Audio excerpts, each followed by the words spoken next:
Inmigración, republicanos y demócratas concuerdan en su importancia, pero difieren en sus visiones. ¿Cuál es la situación en el Congreso? Esto es Foro desde Washington. Les saluda Gonzalo Abarca. Desde el inicio de su gobierno en enero de este año, el presidente Joe Biden presentó su proyecto de reforma migratoria, cuyo corazón es regularizar la situación de unos 11 millones de indocumentados. De la misma forma, el proyecto contempla la ciudadanía para los llamados soñadores o dreamers, acogidos por el programa DACA. No obstante, pese a que el tema también interesa a los republicanos, el proyecto se ha estancado en el Congreso, donde, para su aprobación, requiere de 10 votos de los republicanos. Hoy, en Foro, los congresistas Adriano Espaillat, demócrata, por Nueva York, y Mario Díaz-Balart, republicano, por Florida, explican la posición de sus respectivos partidos, detallan los desafíos a futuro y comentan lo que sucede en este momento en la frontera sur de Estados Unidos. Además, la Casa Blanca anunció que más de 165 millones de personas en Estados Unidos han recibido al menos una dosis de la vacuna contra el COVID-19 y una vez que las existencias estén aseguradas para los habitantes del país, la administración Biden se enfoca en ayudar a otros países del mundo. ¿Cuál es la diferencia entre la estrategia estadounidense y la llamada diplomacia de las vacunas de China y Rusia? Le contamos. Quédese con nosotros, ya regresamos.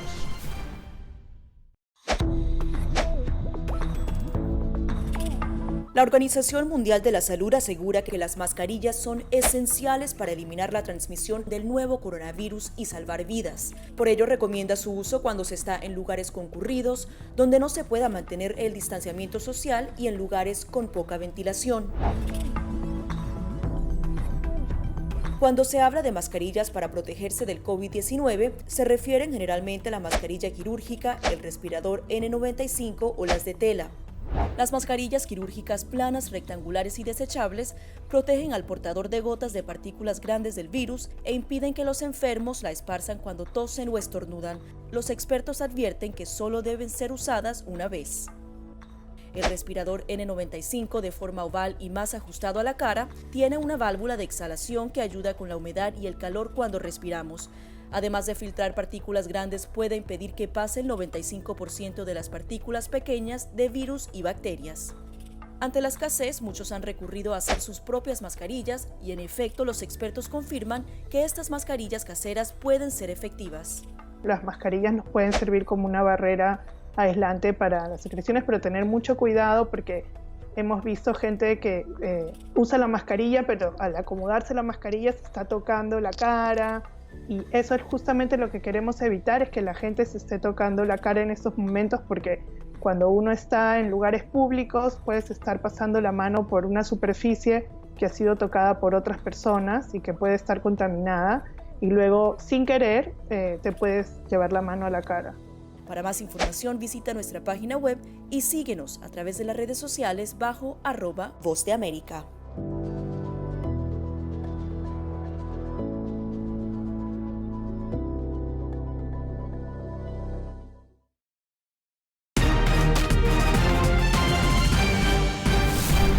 Los demócratas en el Congreso continúan presionando para lograr la aprobación de un proyecto de ley de reforma migratoria. Pese a que no cuentan con los 10 votos republicanos necesarios para su aprobación, estudian otras opciones que, según ellos, no necesitarían del apoyo de los conservadores. Conversé con el congresista Adriano Espaillat, demócrata por Nueva York, y que ha sido uno de los líderes hispanos en materia de inmigración, además de ser uno de los promotores de este proyecto de ley. Con él conversé sobre la actual situación en la frontera sur, que según la oposición se ha convertido en una crisis. Yo diría que no, que realmente las realidades políticas nos chocan en la cara diariamente y es que en el Senado no hay republicanos que quieren apoyar la reforma migratoria. De manera que tenemos dos temas más o menos suaves, que es el tema primero de los soñadores y el segundo es de los trabajadores agrícolas. El tema más amplio de la reforma migratoria, que es un tema enorme, ¿verdad? Porque implica 11 millones de indocumentados es más complicado. Y nosotros entendemos que en el Senado no contamos con los 10 votos republicanos, de manera que estamos hablando con el senador Schumer y hoy mismo tenemos una reunión con el congresista Yarmouth, que es un especialista con el tema de reconciliación. Ese es el proceso que maneja el Senado, donde se puede acudir para no tener que acudir a los 10 votos republicanos. O sea, si el Senado coge el tema de la reforma migratoria a través de un proceso de reconciliación, si el parlamentario dice que sí, que pueden tomarse esos renglones del tema de reforma migratoria a través de reconciliación, entonces no tenemos que contar con esos 10 votos, sino con una mayoría simple de 50 más 1. ¿Usted cree que podrían conseguir, si es del caso, los 10 votos de los republicanos? No creo que existen los 10 votos en el Senado de los republicanos. Creo que realmente tendríamos que ir a través de un proceso de reconciliación y entonces tenemos que acudir al parlamentario y asegurar de que no violenten las reglas de Byrd, que son unas reglas muy específicas para utilizar ese proceso, que entonces garantiza una decisión con el 50% del Senado.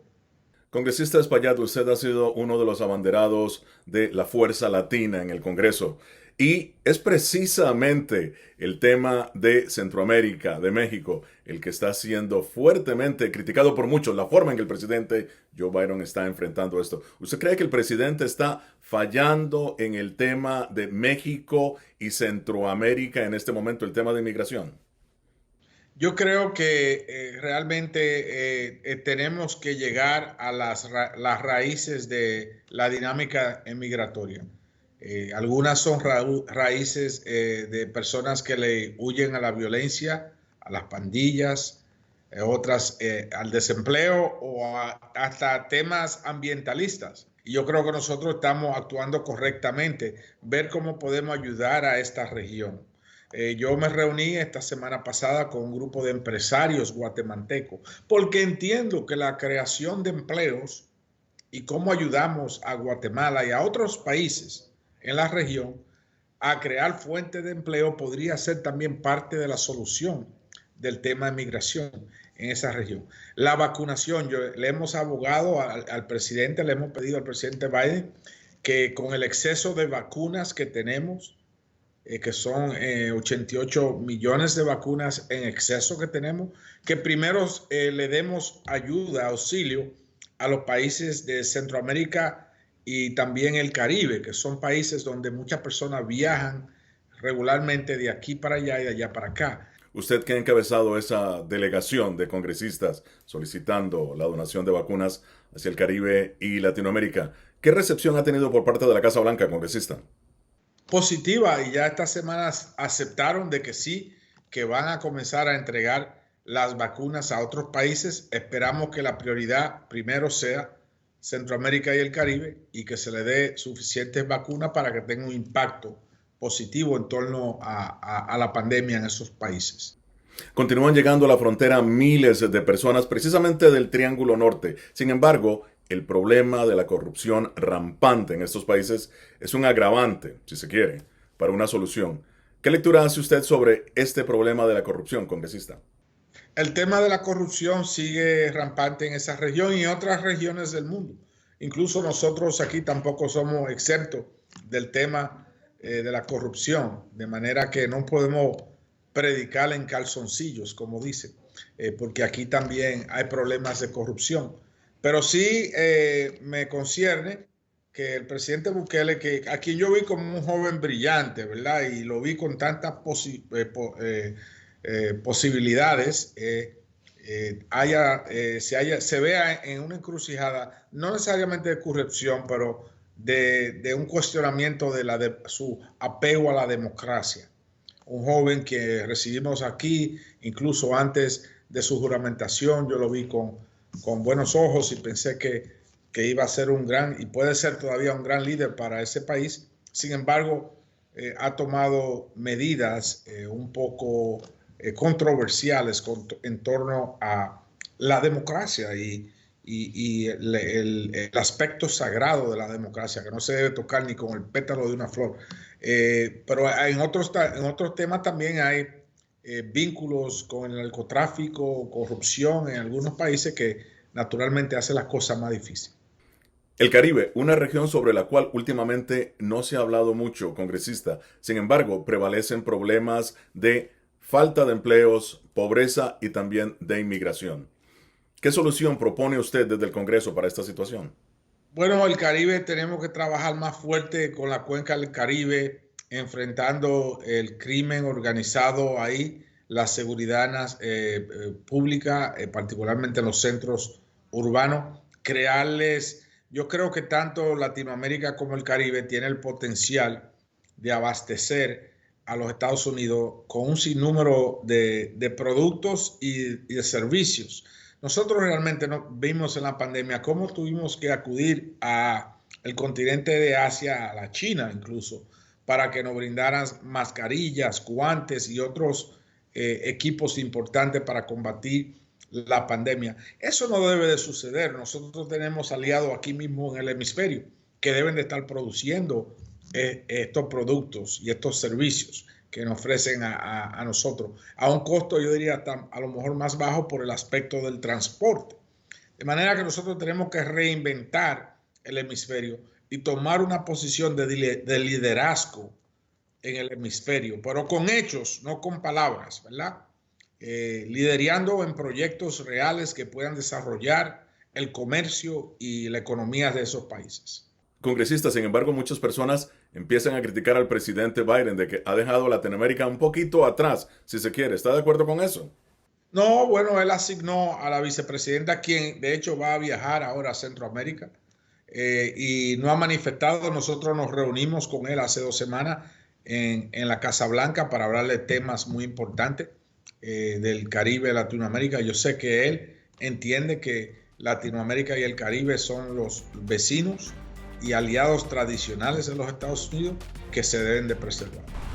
Gracias al congresista demócrata por Nueva York, Adriano Espaillat.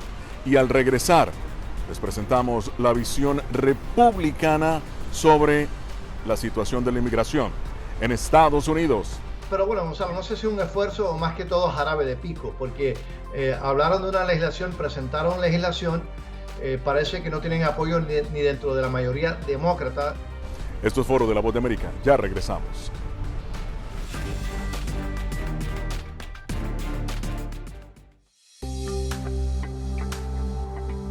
Además de asegurarse de tener un amplio suministro de alimentos en casa, a la gente también le preocupa el poder infectarse del COVID-19 a través de estos productos. La buena noticia es que los Centros para el Control y la Prevención de Enfermedades aseguran que los alimentos no son una vía de transmisión del virus.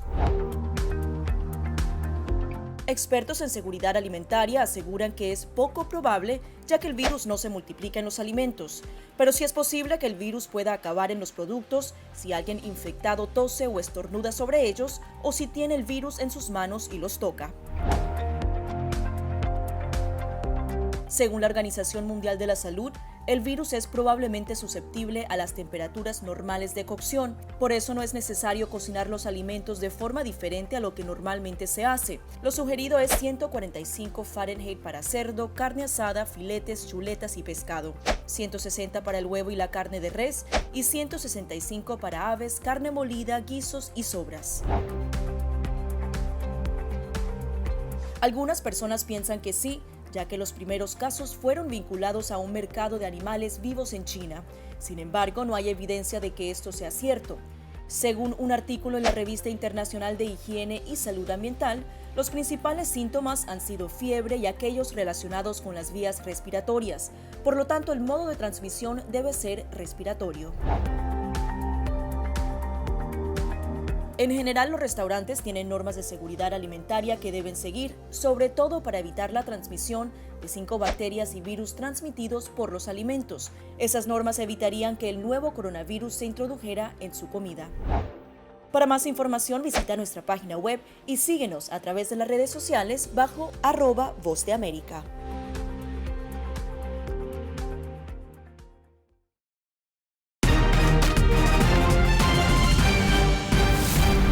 Los republicanos insisten en que el tema de la inmigración es esencial para su partido y de hecho coinciden con sus rivales políticos en que es un tema de gran importancia para el país. Recientemente presentaron un plan de reforma migratoria que incluye la legalización provisional para inmigrantes indocumentados que llevan cierto tiempo en el país y no tienen antecedentes criminales.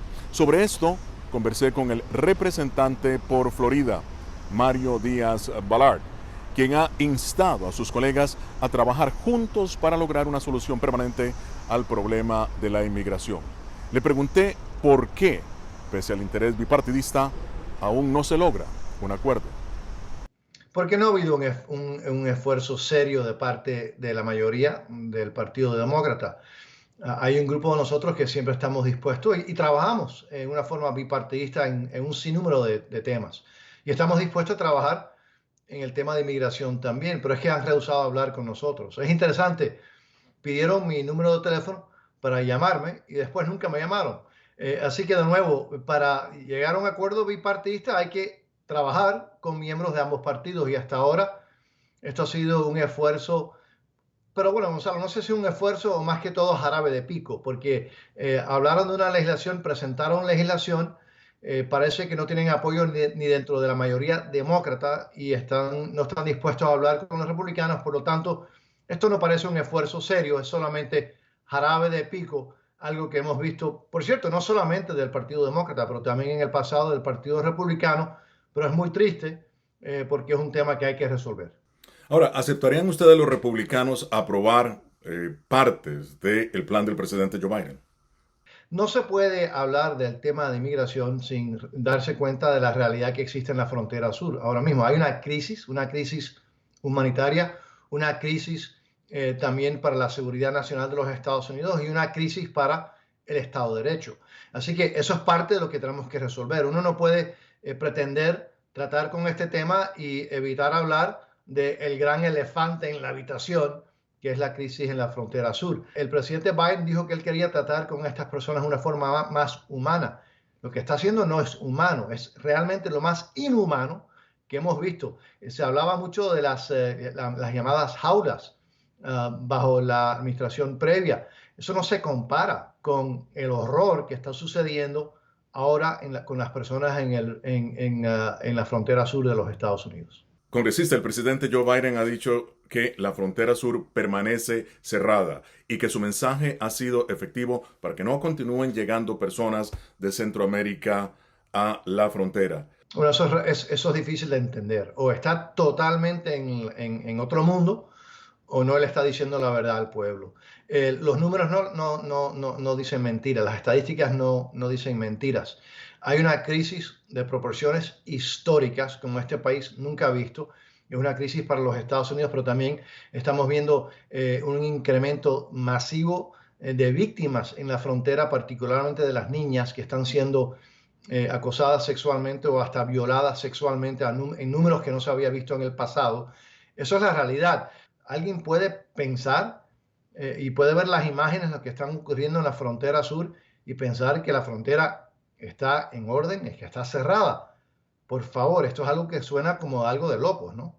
Congresista, el liderazgo republicano ha presentado a los adolescentes migrantes centroamericanos, si se quiere, como una amenaza, debido a que, según ellos, podrían estar contagiados de COVID-19. ¿Defienden ustedes aún el título 42? ¿Debe mantenerse, congresista?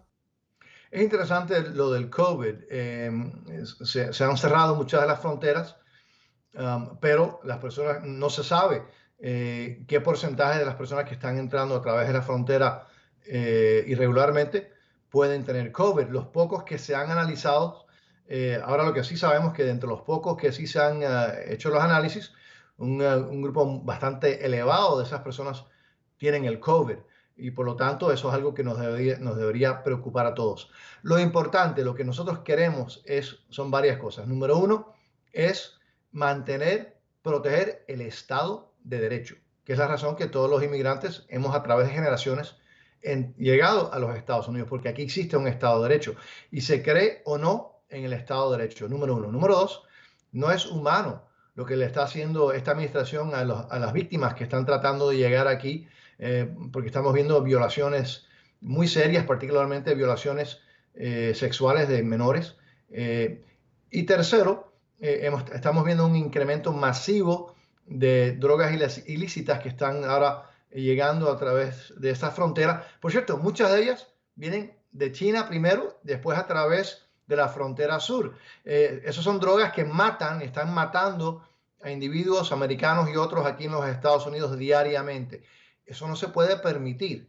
Y por eso le pedimos a la administración del presidente Biden que se dé cuenta de la realidad, como usted acaba de decir hace un ratico. El presidente dice que eso no está sucediendo, de que la frontera está protegida, está cerrada. Eso no es la realidad. Esto es como un alcohólico que tiene que primero reconocer que existe el problema para tratar de resolver el problema. El problema existe, las soluciones existen, solamente hace falta que el presidente Biden y su administración quiera tratar de resolver las acciones y no seguir mintiendo diciendo que no hay un problema, que no es una crisis y que nada está pasando. Congresista, veamos ahora lo que nos dijo el congresista Adriano Espaillat, demócrata por Nueva York, sobre el tema de la inmigración. El Senado coge el tema de la reforma migratoria a través de un proceso de reconciliación. Si el parlamentario dice que sí, que pueden tomarse esos renglones del tema de reforma migratoria a través de reconciliación, entonces no tenemos que contar con esos 10 votos, sino con una mayoría simple de 50+1. Congresista, su respuesta. Bueno, primero yo respeto muchísimo a mis colegas, yo lo considero un amigo, pero lo que estaban hablando aquí es de utilizar un procedimiento estrictamente partidista para no tener que negociar con nadie. Hasta ahora no tienen los votos entre los mismos demócratas. Así que primero no sé si pudiesen encontrar los votos entre los mismos demócratas, número uno.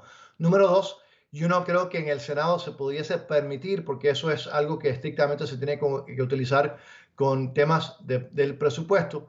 Y tercero, cuando hay personas de ambos partidos que estamos dispuestos a negociar, ¿por qué rehúsan hablar con miembros del otro partido? Eso demuestra que esto no es una actitud seria, sino una actitud de politiquería, de retórica barata, en un tema que hay que resolver y que hay que tomar muy seriamente.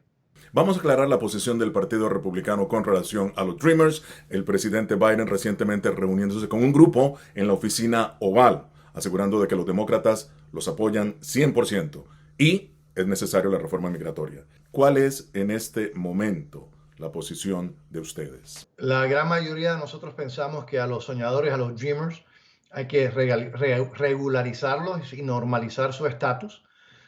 A esos que llegaron aquí, ellos no tomaron la decisión. Pero es interesante, ahora en algunas de las propuestas de la Cámara, de la mayoría, han cambiado la definición de un Dreamer, incluyendo a personas que llegaron aquí como adultos. Uno puede estar o no de acuerdo o en desacuerdo de que adultos que llegaron aquí ilícitamente deberían de ser regularizados o no, pero eso no son Dreamers. De nuevo, los demócratas están cambiando la interpretación de las definiciones, número uno. Número dos, no están hablando con nadie seriamente. Número tres, rehúsan negociar. Y número cuatro, lo hacen en una forma para tratar de no lograr que esto se convierta en legislación, pero solamente para tratar de utilizar retórica para cuestiones de política. Hay que tratar de negociar de una forma seria y hasta ahora, repito, han rehusado ni hablar, ni comunicarse, ni llamar, ni pedir una reunión con republicanos que estamos dispuestos a negociar. Y la pregunta es, ¿por qué rehúsan negociar o hablar con un grupo de republicanos que queremos resolver este problema? Una entrevista con el congresista republicano de Florida, Mario Díaz-Balart. Esto es Foro de la Voz de América. Ya volvemos.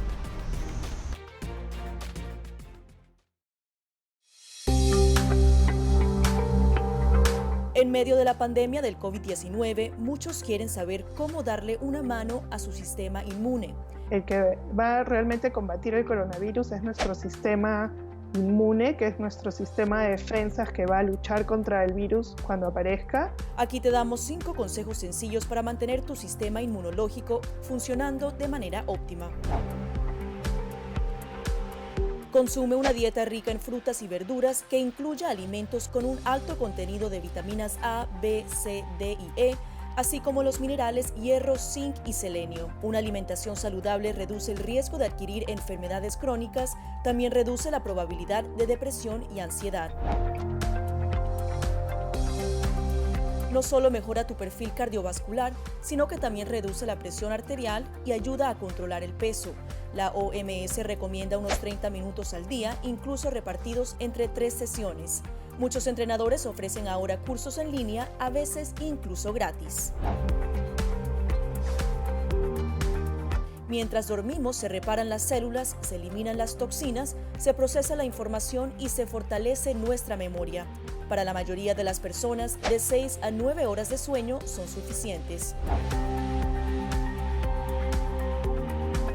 Lávate las manos con frecuencia, por lo menos durante 20 segundos. Asegúrate de hacer el proceso bien, frotando todas las partes de ambas manos y muñecas. Las antibacteriales funcionan mejor si contienen un alto porcentaje de alcohol. Las funciones metabólicas dependen del agua. Consume alimentos ricos en agua como frutas, verduras y sopas. El té y el café son diuréticos, así que no cuentan en la dosis.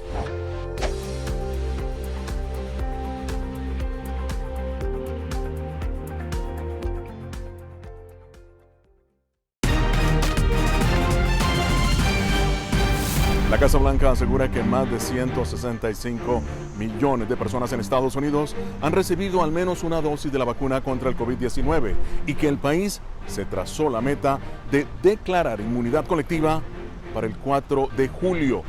Ahora, el presidente Joe Biden intensifica sus esfuerzos para ayudar a vacunar al mundo. ¿En qué se diferencia la respuesta mundial de Estados Unidos a la llamada diplomacia de las vacunas de China y Rusia? Veamos la respuesta en el siguiente informe. Ya que, de acuerdo con la Casa Blanca, más de 165 millones de estadounidenses han recibido una de las dosis de la vacuna de Pfizer, BioNTech o Moderna, o la única dosis del fármaco de Johnson & Johnson. Ahora los planes apuntan a ayudar a vacunar el mundo. No usaremos nuestra vacuna para asegurarnos favores de otros países. Recientemente, y como parte de la fase inicial de una estrategia global, el presidente Joe Biden anunció el envío de 20 millones de dosis adicionales de la vacuna de AstraZeneca, para un total de 80 millones de dosis que Estados Unidos compartirá con otros países. Lo que vemos que China y Rusia están tratando de hacer es, en efecto, utilizar pequeñas cantidades de las ventas de vacunas para obtener concesiones políticas y ganar influencia política. Lo que nosotros queremos hacer es utilizar una respuesta masiva para poner fin a la pandemia y dejar que ese sea el legado de Estados Unidos. Se espera que la Casa Blanca refuerce su estrategia global de respuesta a la pandemia en la cumbre del G7, que se llevará a cabo en Inglaterra en junio. Un grupo formado por las economías más avanzadas del mundo que quieren liderar la recuperación post-pandemia, pero que también son señaladas como acumuladoras de vacunas. Los países ricos podrían vacunar al 100% de la población, incluidos los niños, y aún les queda 1.300.000.000 de dosis para compartir. Y si vemos cifras más realistas, digamos el 70% de su población, habría casi 2.000 millones de dosis para compartir. Entonces, lo que les pedimos a estos países ricos es que miren su cartera de vacunas y comiencen a hacer planes para compartir las dosis de inmediato. De acuerdo con expertos, Estados Unidos tiene décadas de éxito lidiando con crisis de salud globales anteriores, lo que marca una ventaja en comparación con China y Rusia. Ya sea que se trate de la pandemia del ébola en África Occidental o de su contribución al Fondo Mundial para la lucha contra el SIDA, la tuberculosis o la malaria, estoy muy seguro de que Estados Unidos dará un paso adelante y desempeñará un importante papel de liderazgo en la respuesta mundial contra el COVID-19. Gail Smith, coordinadora del Plan Global de Respuesta a la Pandemia, ha señalado que el esfuerzo de Estados Unidos podría ser tan ambicioso como el Plan Marshall. Un programa estadounidense que brindó ayuda a Europa Occidental después de la Segunda Guerra Mundial. El Plan Marshall, de hecho, se trataba de recursos, también se trataba de políticas, también se trataba de mercados y de hacer frente a los impactos económicos de la Segunda Guerra Mundial. Y de manera similar, tenemos los mismos tipos de impactos en esta pandemia. Creo que vale la pena pensarlo de una forma atrevida. Pero, ¿qué tan atrevido será? Eso está por verse. Más allá de la donación de vacunas, Estados Unidos ha prometido $4.000 millones para COVAX y ha apoyado la renuncia a las patentes de vacunas en la Organización Mundial del Comercio. Nataliza Las Guaitero, Voz de América, Washington. Hasta aquí esta edición de Foro de la Voz de América. Nos vemos la próxima semana con el análisis más allá de los titulares. Desde Washington les habló Gonzalo Abad.